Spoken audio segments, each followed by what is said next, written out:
नमस्कार, आप देख रहे हैं IBC 24। मैं हूं आपके साथ विजय कुमार पंड्या। शुरुआत करेंगे छत्तीसगढ़ की खबरों की, जहां इनकम टैक्स की लगातार चल रही छापेमारी से रायपुर से लेकर दिल्ली तक हलचल मची हुई है। रायपुर में चौथे दिन भी कुछ शराब कारोबारियों से जुड़े लोगों पर छापेमारी की गई। छापे को लेकर दिल्ली में कांग्रेस पार्टी ने प्रेस कॉन्फ्रेंस करके इसे देश के संघीय ढांचे पर हमला करार दिया है। छत्तीसगढ़ में IT के ताबड़तोड़ छापे, रायपुर में विरोध प्रदर्शन और दिल्ली में प्रेस कॉन्फ्रेंस। आयकर विभाग की कार्रवाई से मचा हड़कंप थमने का नाम नहीं ले रहा है। भिलाई से लेकर बस्तर तक IT विभाग ताबड़तोड़ छापे मार रहा है। नेताओं, कारोबारियों और अधिकारियों के ठिकाने पर दबिश पिछले 4 दिन से जारी है। राज्य सरकार भी इसके खिलाफ लगातार मोर्चा खोले हुए है। राज्य में विरोध के साथ ही कांग्रेस पार्टी के हाईकमान ने भी इसके खिलाफ मोर्चा खोला और दिल्ली में प्रेस कॉन्फ्रेंस कर इसे देश के संघीय ढांचे के खिलाफ हमला करार दिया। जिस प्रकार से छत्तीसगढ़ की चुनी हुई प्रजातांत्रिक सरकार और पुलिस को बगैर सूचित किए भिन्न भिन्न स्थानों पर रेड कर रही है और 4 दिन तक और 4 रातों तक वो रेड चली कि छत्तीसगढ़ में 36,000 करोड़ रुपए का अनुमानित नान घोटाला हुआ था। वो सारी डायरी जो गलती से छत्तीसगढ़ की पुलिस के हाथ में आ गई थी, और मैं केवल आपको याद दिलवाऊंगा उन डायरी के पन्नों में क्या था। उन डायरी के पन्नों में एंट्री थी कि किस प्रकार से उस 36,000 करोड़ का एक हिस्सा, और ये साबित होना अभी बाकी है, कथित तौर से नागपुर और दिल्ली भाजपा कार्यालय में भेजा जा रहा था। सरकार को डराने धमकाने के लिए, ब्राउबीट करने के लिए के इरादे से ये सब पूरी कार्रवाई की है। स्वास्थ्य मंत्री टीएस सिंहदेव ने राज्यपाल अनुसुईया उइके को पत्र लिखकर हस्तक्षेप की मांग की है। उन्होंने लिखा है कि बिना राज्य सरकार को सूचित किए बिना ऐसी कार्रवाई लोकतांत्रिक ढांचे के खिलाफ होने के साथ ही इसमें राजनीतिक विद्वेष की भी बू आ रही है। खुद सीएम भूपेश बघेल शनिवार को दिल्ली के लिए निकले थे, लेकिन मौसम खराब होने की वजह से वापस आना पड़ा। आज फिर सीएम दिल्ली पहुंचे। उन्होंने कांग्रेस अध्यक्ष सोनिया गांधी से मुलाकात कर पूरी कार्रवाई के बारे में बताया। घोटाले हैं उसमें वो बयान भी डाल रहे हैं। घोटाले तो उनके किए हैं, उनके सरकार में, रमन सिंह सरकार में इतने घोटाले हुए हैं जिसकी कोई जांच नहीं हो पा रही है। यदि सेंट्रल एजेंसी इतने ही निष्पक्ष है तो उनके खिलाफ क्यों कार्रवाई नहीं होनी चाहिए। इधर तमाम विरोध प्रदर्शन के बीच आयकर विभाग छापे की कार्रवाई लगातार कर रहा है। शराब और प्रॉपर्टी से जुड़े कई कारोबारियों पर IT की खास तौर से नजर है। उधर मुख्यमंत्री कार्यालय में उप सचिव सौम्या चौरसिया के घर के बाहर 30 घंटे तक इंतजार के बाद भी किसी के नहीं आने पर CBI की टीम घर को सील करके चली गई थी। घर सील किए जाने के बाद उनके पति सौरभ मोदी अपने घर पहुंचे। उन्होंने पूरी कार्रवाई को सियासी साजिश बताया। थोड़ा अंदेशा तो था कि कुछ भी हो सकता है, लेकिन हम लोग इस तरह से नहीं, मतलब ऐसा कुछ है नहीं कि हमारे यहाँ भी होगा करके हम लोग इतना नहीं सोचे थे। नहीं तो हम लोग अपना बैग वैग सब तैयारी कर लेते हैं, लेकिन हम लोग तो अचानक से ऐसा पता चला तो उस कारण मैं कुछ देर मैं भी घबरा गया, क्या हुआ है क्या। तो मैं कुछ देर फ़ोन भी अपना बंद रखा, फिर चालू किया, लेकिन मेरे जब मैक्सिमम टाइम चालू था, लेकिन कोई इनकी तरफ से, इनकम टैक्स की तरफ से कहीं से कोई फ़ोन नहीं आया कि आप आ जाओ घर पर। बीजेपी IT की इस कार्रवाई को सामान्य बता रही है। पूर्व मुख्यमंत्री रमन सिंह समेत बीजेपी के नेता कह रहे हैं कि अगर किसी तरह का भ्रष्टाचार नहीं हुआ है तो डरने की जगह राज्य सरकार को सहयोग करना चाहिए। ये अजीब बौखलाहट है भाई, इतनी घबराहट मैंने नहीं देखा। यहाँ से लेकर दिल्ली तक हिल जाएगा, और हिलने का कारण भी ऐसा लग रहा है कि जो छापे पड़े, मुझे आज तक इस प्रश्न का जवाब मैं सोचता हूँ नहीं मिल पा रहा है कि अधिकारियों की यहाँ छापा मारने से सरकार के खतरा पड़ रहा है। अरे भैया, तुम्हारे 68 विधायक हैं, 4-6 अधिकारियों के खिलाफ यदि भ्रष्टाचार के आरोप में IT डिपार्टमेंट जांच कर रहा है तो सरकार को क्या हो जाए। छत्तीसगढ़ में आज से लेकर 40-50 बार IT के रेड हुए हैं, जिसमें CRPF का उपयोग किया गया है।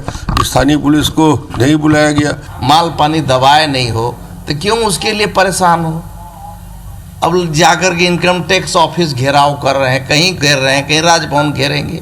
इनकम टैक्स घेराव करने से क्या ये हो जाएगा।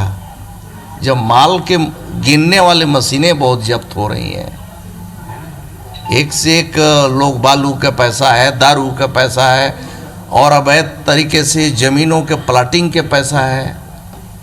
तो ये पैसा पता नहीं कहाँ कहाँ गया है, तो उनके पास सारे रिकॉर्ड्स हैं। छापे के बाद शुरू हुआ सियासी संग्राम फिलहाल थमता नजर नहीं आ रहा है। आईटी ने भी इस रेड का दायरा बड़े व्यापारियों से बढ़ाकर अब उनके छोटे छोटे सहयोगियों को भी घेरे में लिया है। आने वाले दिनों में इस पर तकरार और बढ़ने की उम्मीद जताई जा रही है। संदीप शुक्ला, IBC 24, रायपुर। और इस बीच बड़ी खबर भिलाई से मिल रही है, जहां अपने घर पहुंची सौम्या चौरसिया। उनका घर सील किया गया था, सीआरपीएफ और पुलिस भी वहां थी। सील किए गए घर को देखकर वापस लौटी हैं अपने आवास से अपने पिता के घर। अपने पिता के साथ सौम्या मौजूद थी, पति भी मौजूद थे। आयकर की टीम ने उनका घर सील कर दिया है। भिलाई के जुजवानी रेसिडेंसी में ये घर है। तो सीएम भूपेश बघेल की डिप्टी सेक्रेटरी हैं सौम्या चौरसिया। कल सुबह फिर आएंगी आयकर विभाग की टीम। सौम्या चौरसिया की मौजूदगी में घर खोला जाएगा, वो वहां मौजूद रहेंगी। बताया जा रहा था कि अभी वो गायब थी और अब से वो अचानक से आती हैं। अपने घर पहुंची सौम्या चौरसिया।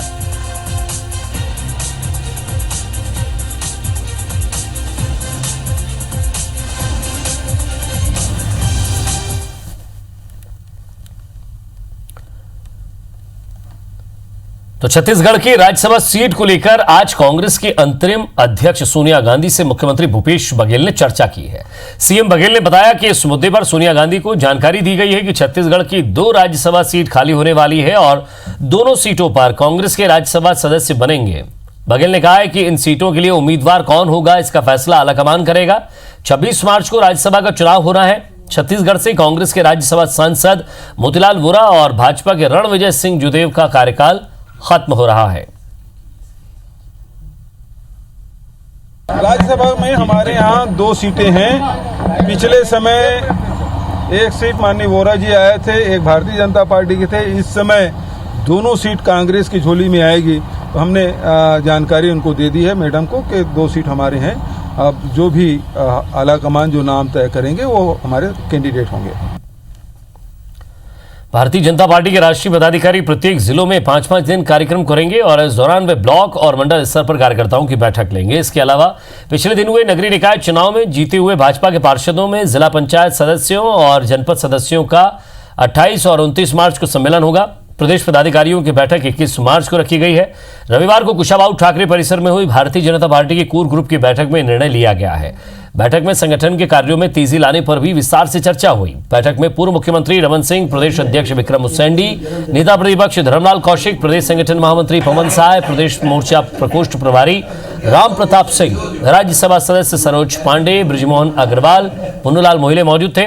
प्रदेश अध्यक्ष के घोषणा के संबंध में प्रदेश अध्यक्ष विक्रम उसेंडी ने कहा कि राष्ट्रीय अध्यक्ष जगत प्रसाद नड्डा पार्टी और अपने निजी कार्यक्रमों में व्यस्त हैं। जल्दी नए प्रदेश अध्यक्ष की घोषणा कर दी जाएगी। प्रदेश के साथ साथ हमारे राष्ट्रीय जो भाजपा के पदाधिकारी हैं उनका भी एक प्रत्येक जिलों में उनका 5-5 दिन का कार्यक्रम तय हुआ है। प्रत्येक जिलों में जाकर के वहाँ पर एक चाहे हमारे मंडलों की बैठक हो, उसके साथ साथ चुने हुए जनप्रतिनिधियों के साथ साथ एक पब्लिक कार्यक्रम भी आने वाले समय में करेंगे। 21 तारीख को प्रदेश पदाधिकारियों की बैठक तय हुई है और 28 और 29 को हमारे नगरीय निकाय के हमारे पार्षद और अध्यक्ष चुनकर के जीत के आए उनके लिए एक सम्मेलन और 29 को हमारे जनपद और जिला के हमारे चुने हुए जनपद सदस्यों का एक सम्मेलन तय हुआ है। भाजपा को भूपेश बघेल के बजट से कोई उम्मीद नहीं है। भाजपा नेताओं का कहना है कि भूपेश बघेल ने चुनाव के समय प्रदेश की जनता से जो वादा किया है वही निभा दे, यही काफी है। रायपुर के सांसद सुनील सोनी का कहना है कि चुनाव के पहले भूपेश बघेल सहित कांग्रेस के नेताओं ने गंगाजल हाथ में लेकर जो वादे किए थे उसमें से एक भी वादा अब तक पूरा नहीं हुआ।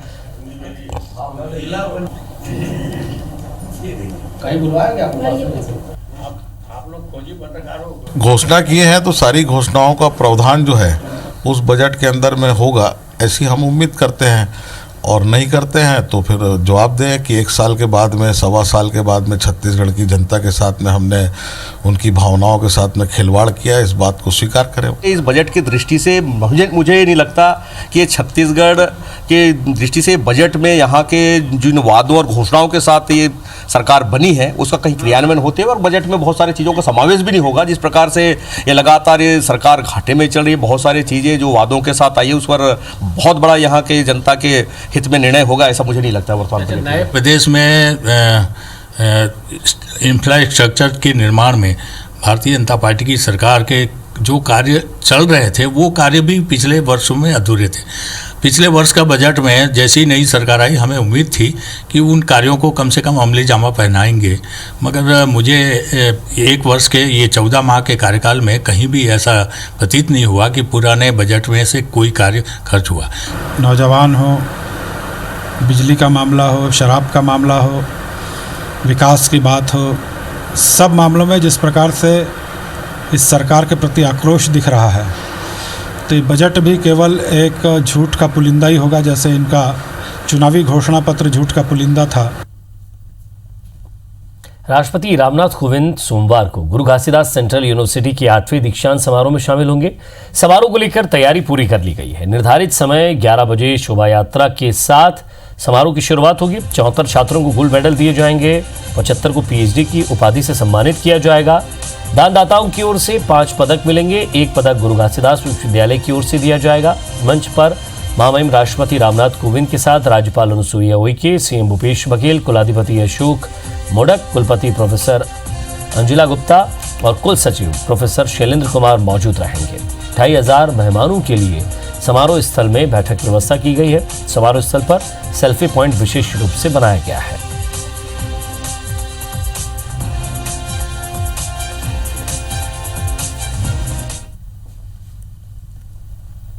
बिलासपुर में 2 मार्च को गुरु घासीदास केंद्रीय विश्वविद्यालय के दीक्षांत समारोह में गोल्ड मेडल पाने वाली लॉ की भूतपूर्व छात्रा रामेश्वरी राव रविवार को लापता होगी। रामेश्वरी दीक्षांत समारोह की रिहर्सल में भाग लेने गई थी, लेकिन शाम 5:30 बजे तक जब वो घर नहीं लौटी तो परिजनों ने सिविल लाइन थाने में गुमशुदगी की रिपोर्ट दर्ज कराई।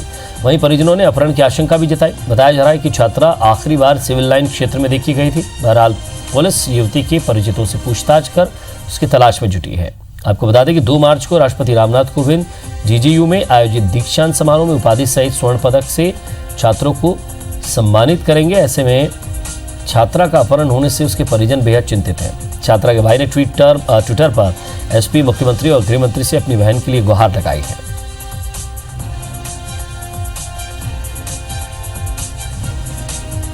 कल दिनांक को छात्रा के परिजनों ने सिविल लाइन थाने में आके मिसिंग रिपोर्ट दर्ज कराई गई है कि लड़की कल दिनांक से कहीं गायब है।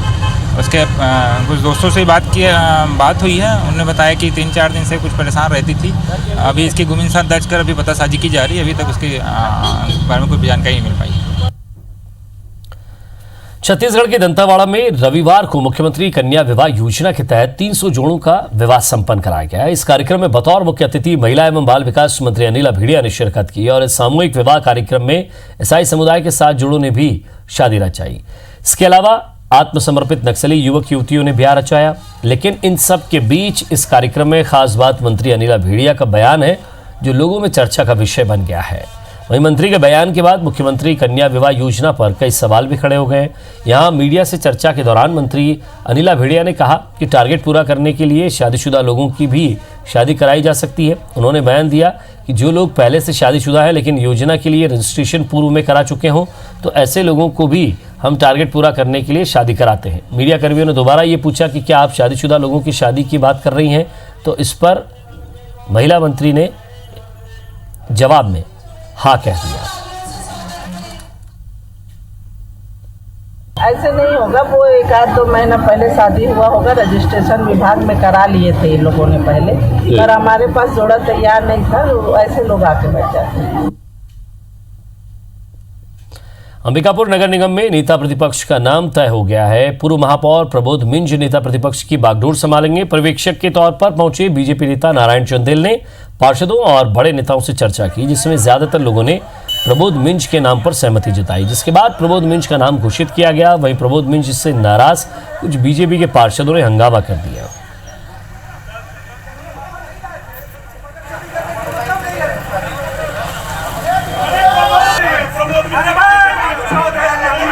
इसके बाद बड़े नेताओं ने मामले को संभाला।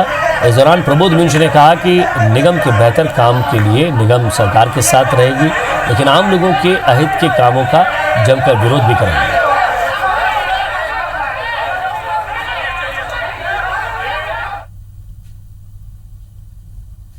ये है पर्यवेक्षक थे और उन्होंने सबके राय और सलाह से सबसे 1 to 1 अपनी राय ली, पार्टी के बड़े नेताओं से राय लिया और उन्होंने जैसा भी सबके पार्षदों का जो बहुमत था, पार्षदों के द्वारा जो निर्णय हुआ था, सबके विचारों के अनुरूप उन्होंने जो विचार आए थे पक्ष में उसके अनुरूप उन्होंने घोषणा। जांजगीर चांपा में सख्ती के एसडीएम कार्यालय के सामने आपस में झगड़ रहे आरक्षकों का वीडियो बनाने वाले ग्रामीण पर आरक्षकों का गुस्सा फूट पड़ा। आरक्षकों ने पहले ग्रामीण का मोबाइल छीना और फिर भरी भीड़ में 5 आरक्षकों ने ग्रामीण की जमकर पिटाई कर दी। ग्रामीण की बेदम पिटाई करते पुलिस वाले उसे सख्ती थाने ले गए। यहां मोबाइल की वीडियो को उन्होंने डिलीट कर दिया। आरक्षकों की दबंगई को देखकर सख्ती के वकील और स्थानीय लोग थाने पहुंचे और पिटाई को लेकर आपत्ति जताई।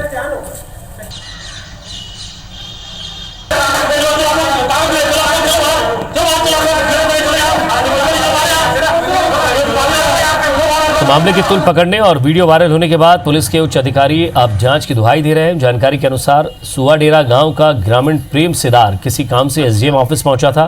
यहां परिसर में आरक्षकों में झगड़ा हो रहा था, जिसका ग्रामीण ने वीडियो बनाया, जिसे देखने के बाद आरक्षक बिफर पड़े और उन्होंने ग्रामीण की बेदम पिटाई कर दी।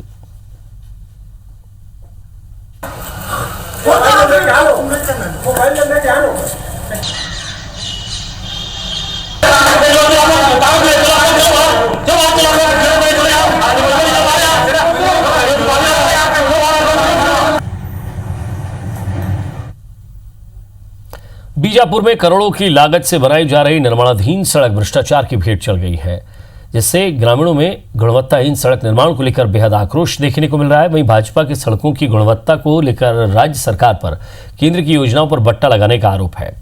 दरअसल मामला भैरमगढ़ जनपद के मंगापेठा गांव पंचायत के आश्रित गांव पाताकुटूर का है, जहां से अबुझमाड़ के गुमनेर गांव को जोड़ने के लिए प्रधानमंत्री ग्राम सड़क योजना के तहत 4 करोड़ 14 लाख रुपए की लागत से 12 किलोमीटर लंबी सड़क का निर्माण किया जा रहा है। करीब 4.5 किलोमीटर की सड़क बन चुकी है, पर निर्माण इतना घटिया हुआ है कि सड़क की मुरम अभी से उखड़ने लगी है।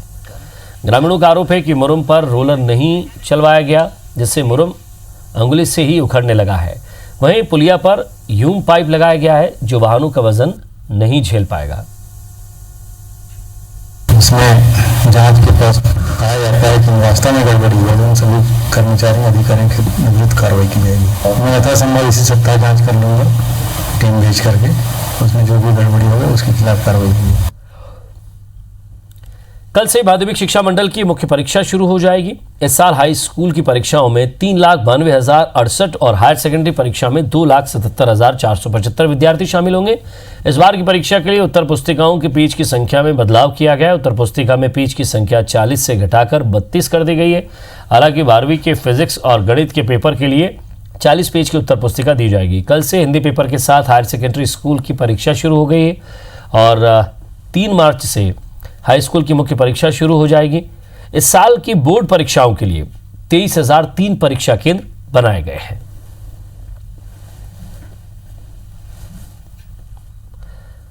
महासमुंद जिले के किसान बारिश के बाद अब हाथियों के आतंक से परेशान हैं। जिले में 23 हाथियों का दल बड़ी मात्रा में किसानों की फसल को नुकसान पहुंचा रहा है।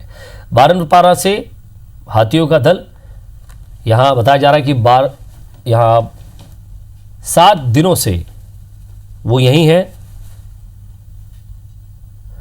तो बारनवापारा से हाथियों का यह दल पिछले 7 दिनों से रात होते ही खेतों में जाकर फसल को चपत लगा रहा है।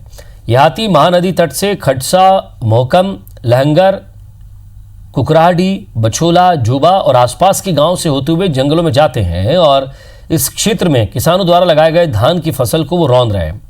किसानों को कुछ दिन पहले बारिश की मार झेलनी पड़ी और अब हाथियों के फसल खराब करने के कारण उनकी परेशानी बढ़ गई है।